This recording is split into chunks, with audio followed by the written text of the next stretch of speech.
pos penjagaan kecil di tengah hutan lindung Gunung Salak, terkenal angker.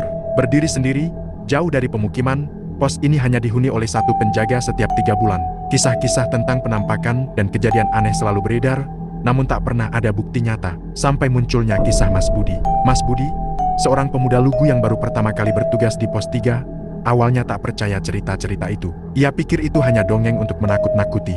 Namun, malam pertamanya di pos 3 mengubah segalanya. Setelah menyelesaikan ronda malam, saat ia hendak masuk ke dalam pos, ia melihat bayangan samar di balik pohon besar dekat pos. Bayangan itu tinggi, kurus, dan bergerak perlahan.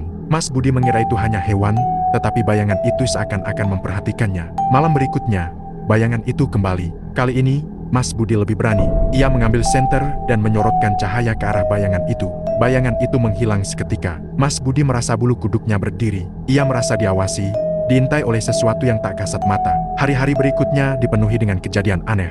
Suara langkah kaki terdengar di luar pos, meskipun tidak ada seorang pun di sekitarnya. Barang-barang di dalam pos bergeser sendiri.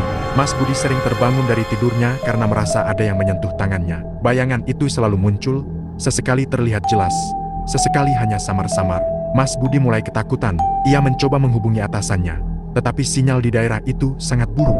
Ia merasa terisolasi, sendirian menghadapi bayangan misterius di pos ketiga. Ia mulai mencatat setiap kejadian aneh yang dialaminya, berharap dapat menemukan pola atau petunjuk.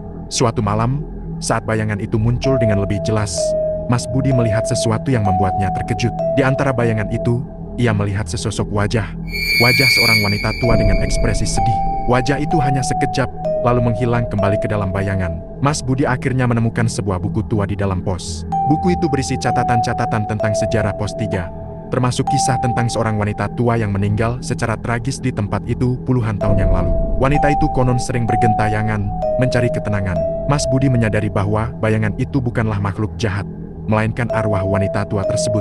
Ia mencoba berkomunikasi dengan arwah itu, memohon agar wanita itu tenang dan menemukan kedamaian. Sejak saat itu, bayangan itu tak pernah muncul lagi. Mas Budi menyelesaikan tugasnya di pos 3 dengan tenang, membawa kisah misteri bayangan di pos 3 sebagai pengalaman tak terlupakan.